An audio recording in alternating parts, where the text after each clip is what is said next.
Welcome to this full moon. It's April and this is a full moon in Scorpio. So I just drew about 3 cards for this reading, and there's 2 major arcana cards, and we've got all of the cards are upside down. And so in this reading and for this reading, we're going to look at reversals in the abundance and the gift that they bring to us. And so before I start, I'd love to just add this: the important thing about reversals, and especially when you get a whole of a spread that you might have, or the majority of the spread that you might have when those cards are reversed. There's, for me, the way I read this is everybody's with their own definition on this front, but the way I read this is there's some searching to do, there's some soul stories to dive into. It asks us to go a little bit deeper. It asks us to dive in to question what we might be avoiding looking at, avoiding seeing, avoiding paying attention to. There's this tendency when there's a lot of reversals in a reading to get a little bit confused about what the reading is, and to try to understand the cards when they're upside down. It gives us this kind of jumbled up way of looking at stuff, because literally the symbols that we're looking at are reversed and they're not the right way up. They're not easy. We've got to turn the cards the right way up in order to take a good look at the pictures and see what it is that we're actually looking at. So with reversals, there's something inside of us that we are avoiding looking at, that we have maybe a fixed way of looking at things that is not quite right, that has made us a little bit blind or a little bit confused as to what's actually taking place in our lives, what lessons we might have in front of us to learn that we might not be learning, what experiences are happening, what opportunities are taking place, and yet we're not really being completely aware of. So there's all sorts of denial stories, blindsided stories, programs that in a way encourage us to not see something, encourage us to not learn what it is we truly may need to be learning in the moment, in the specific time. And it's really important with reversals, and when all the cards are reversed as they are in this reading, to not get too negative about it, because it's very easy to go, oh, too much repression, too much suppression, too much denial, too much that I can't see, and then we get even more confused. But to see, okay, there's a story here where when we start to turn one card over, we'll start to turn them all over. And usually when there's a majority of reversals in a reading, I see this as, hey, when you start really questioning and becoming clear about how to change your perspective about what's going on in your life, what's going on inside of yourself, then you'll get like a domino effect, and all the cards turn the right way up, and you'll get clarity after clarity after clarity after clarity. So that's just a very, maybe an added bonus about reversals in general and when they come up in readings. And let me show you these 3 cards. So the first was the Justice reverse card, and we're going to look at this wonderful major arcana. And the other 2 cards were the three of Wands reversed and the Moon reversed. So these 3 cards are what we're going to look at today, and we're going to draw in and make a reading with these 3 cards and see if there is not a deeper lesson for us as a collective, and especially and more interestingly for us as an individual. So let's look at this justice card reversed. This primary message is a message that's saying, and it's really quite basic and quite direct, is there some aspect of our lives right now that we don't think is fair, that we don't think is right, that we don't think is just? Is something happening in our life that we don't believe we deserve? Or do we think we deserve something that we're not receiving? And why aren't we receiving that? Is there some aspect of life that we can see in our own personal world that doesn't feel fair? And fair is a great word to think about, because this is very much connected to this idea of justice. Now, if we look out in the world there, we'll see 1,000 manifestations of stories in the world that don't seem fair, that don't seem just, that don't seem right, that seem like there's a strong victimization of certain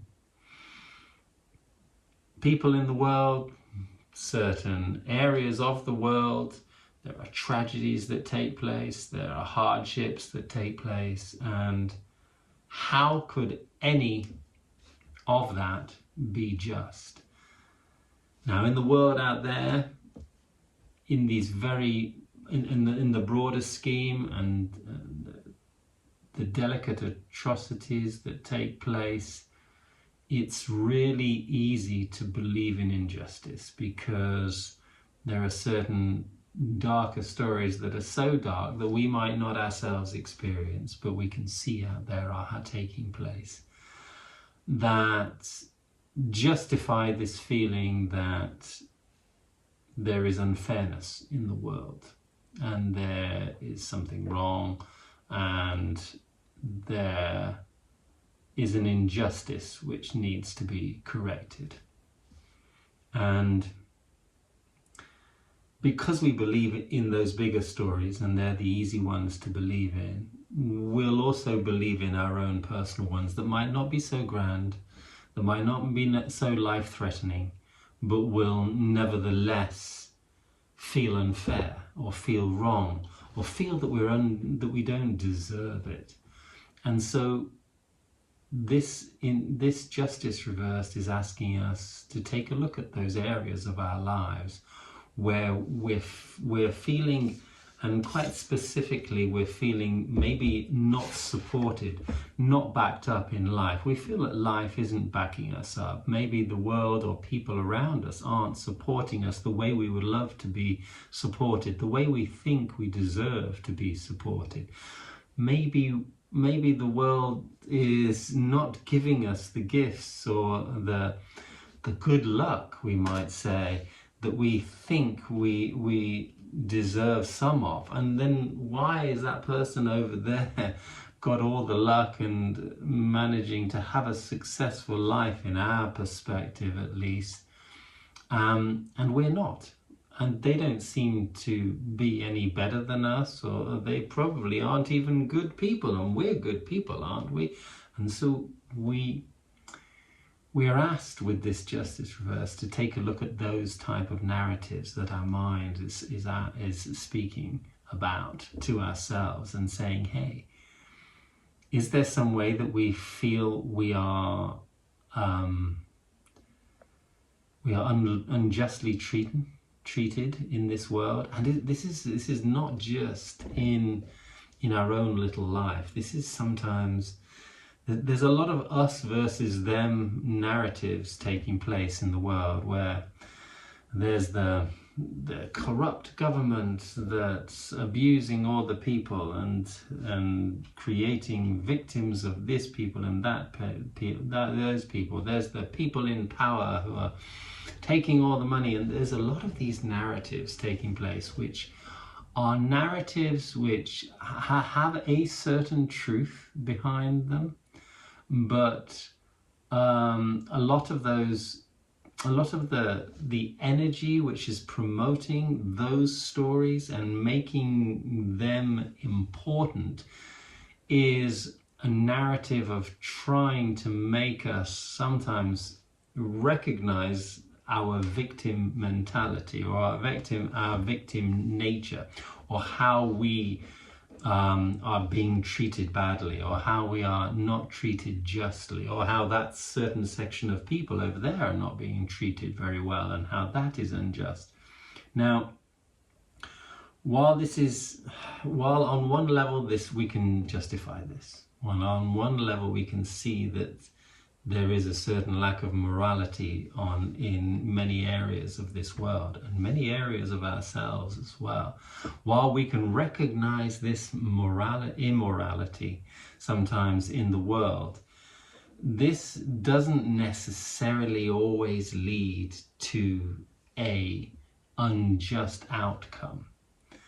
And we need to broaden our perspective of who we are, and it's more important to take this to a personal level, not really to get too confused about what's going on out there, but bring this home, make this personal, and ask yourself, in what way am I maybe feeling a victim? And what way am I not feeling supported by life in the way that I would like to be supported by life? Why am I not receiving the guidance, the vision, the direction, the focus? Why don't I always know where to go? What is all of this? Why aren't I being given a break sometimes? And all of these questions are founded on this idea that the energy that we are doesn't match our manifestation when it does perfectly.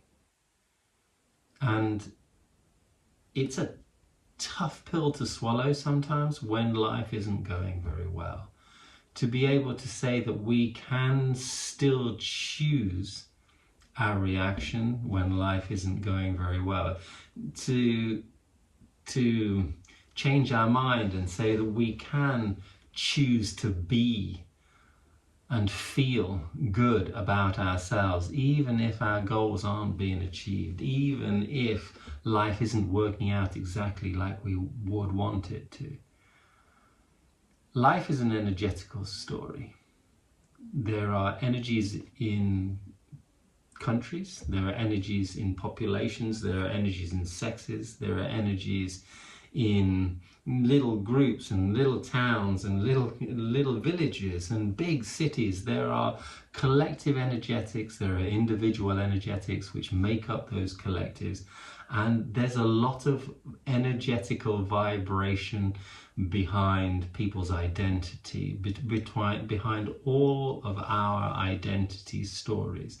And a lot of those energetical vibrations are based around separation, are based around feeling different, feeling separated from, feeling apart from, feeling special than or less than, feeling more or feeling less, feeling better and worse. These energies are separative type belief systems, and this idea that something is higher and something is lower, something is better and something is worse, something, and all the different scales and levels that we judge this world to be and we judge ourselves to be are all programs, mental ideas of separation, of creating hierarchies and divisions between this and that. And these hierarchies aren't wrong, but a consequence of them will be that we'll feel separated. We'll always feel separated from somebody who's better than us and somebody who's worse than us. We'll usually feel separated from the person who we might not relate to very much because they don't have the same ideas as us, and we will hold on to our own personal set of vibrational ideas and reject another one's ideas. And sometimes the rejection is because we have an allergy to it, because it reminds us of a trauma of our past, because it reminds us of something that doesn't feel very good. And this separation story will always have a consequence on what we attract into our lives. Our unconscious attachment to an abundance of separating ideas or separating separate making or division making belief systems will always have a consequence that we will feel separated from something in life. And that separation is going to be sometimes from what we feel our goals are. Sometimes that separation will be what we feel love is. Sometimes that separation will be what we feel support is. And we'll feel separated from the support. We won't feel connected to the guidance that we have on the inside. And part of that is because we haven't claimed these beliefs. We haven't seen them. We haven't owned them. We haven't said to ourselves, oh gosh, I'm running around with all of this vibration of separation in me. How can I pretend to feel connected to life? How can I pretend to feel in love with life? How can I pretend to feel in love with myself and then manifest that love outside of me in a beautiful relationship? How can I pretend to feel abundant when I'm holding on to this idea that I'm really not good enough, that I'm unworthy in some way, that I'm not smart enough, I'm not beautiful enough, I'm not old, young, strong, something enough? And with all of these programs of our subconscious mind, and here the moon comes in speaking about those subconscious patterns and those subconscious beliefs, these subconscious beliefs that have been around since the beginning of time, the initial separation of one cell as it divides and creates two in order to create us as very dualistic beings. This idea of separation, this idea of separating life from the divine, and that there are two separate stories and that we are separate from the divine. This base idea, this foundation of all creation inside of the subconscious of our being is always going to have a result in creating a flare or an abundance or an array of separate type manifestations where things are separated from each other, where there's a lack of love, where there's a lack of compassion, there's a lack of connection, there's a lack of community, and there's a lack of belonging, and there's a lack of feeling that we can even communicate properly and share some beauty, some joy, some amazingness with each other. So I'm going round and round in circles just to say that there is justice behind everything. There is a law, and the scales of the justice show this law, and this sword here as well, which is heading to the heavens, says that there is a law of energy behind everything. It's hidden by the veil of life. We don't always see what energy is calling for the manifestation and the lessons that we are learning in our lives right now. So if we're learning lessons of lovelessness, if we're learning lessons of lack, if we're learning lessons of sorrow and hardship and sadness, or if we're learning lessons, whatever lesson is we're being asked to face, there's something there that's beautiful for us. Turning this card around is about saying, there's something rich for me here. There's something powerful for me here. So let's look and see what it is. Let's not just dismiss my life or this area of my life and say, I never have good luck in that. Oh, it always ends up wrong in this. Oh, the world is fixed against me. I'm never going to win the lottery. Instead of having our mindset in that way, let's try to focus on, hey, no, there is actually a weird justice in this situation that we're experiencing. There is a lesson which might seem harsh, might seem difficult, might seem tragic in so many ways, but on a deeper level, there's something potentially there for us that's really important. There's something potentially there that will help us feel the support that we need, because as we turn one around, it will find that the others turn around. It will help us find the support that we need in life, and moreover, it will help us really embrace our past on a new level. Now, the moon, embracing the reverse moon is one of the greatest challenges of us, our human beings, or at least I see this, is because it's kind of a shadow dark card. So if we're going to embrace our shadow, and we're going to embrace the shadow of all of our ancestral past, of all that has come through the beginning and the dawn of creation, and we're going to own it all. That means we own not just our mistakes, but the mistakes of our forefathers, not just our guilt and our shame, but we own the guilt and shame of a collective conscious, because it's all one story. And our own personal mistakes may not be so great, but the moon asks us to own the mistakes of everyone. It asks us to own our own, first of all. It asks us to claim that we have this unconscious program, and this unconscious program wants to be seen. It wants to be seen on one front. It wants to be heard. It wants to be understood because there's a lesson behind it.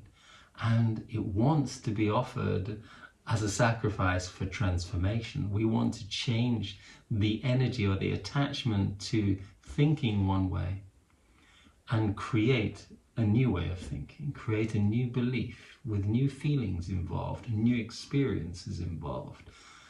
And this is our work, and it's the hardest work, because what we most judge out there in the world as being wrong will reflect something inside of us that we haven't yet seen or owned. Some part of our shadow, as the moon card represents, that stops us from really channeling a higher guidance for ourselves and for the world around us. So if we really want to help the world, it's not necessarily fighting that which seems corrupt or that injustice that we see in the world.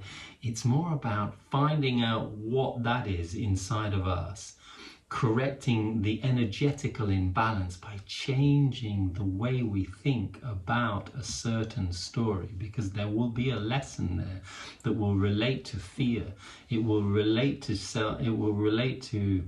the sadness and the tragedy and the trauma and the guilt and the shame that we all feel as human beings. Some people will feel shame and guilt, and they'll go out and commit atrocities because they're afraid so much of owning up to it that it bursts out in a flame of repressed passion and has a negative and very destructive effect on the world. And we might just hide our guilt and feel bad and sad and a little bit depressed. But it's the same story. It's the same story that we have to own in order to understand the world on the outside.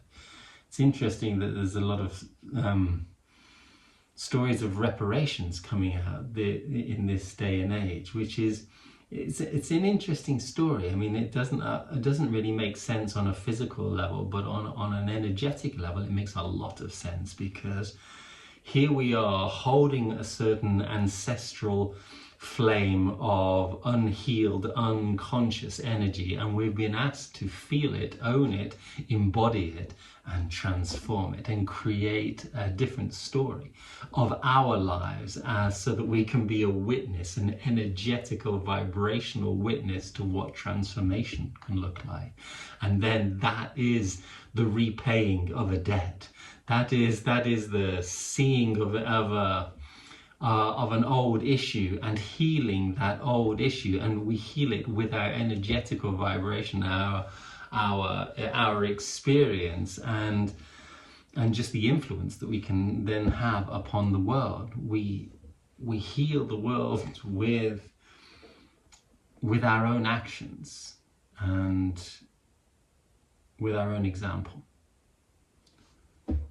I hope this has been a fun not too dark, but interesting full moon reading for you guys. And yeah, have a wonderful month. All the best to you all.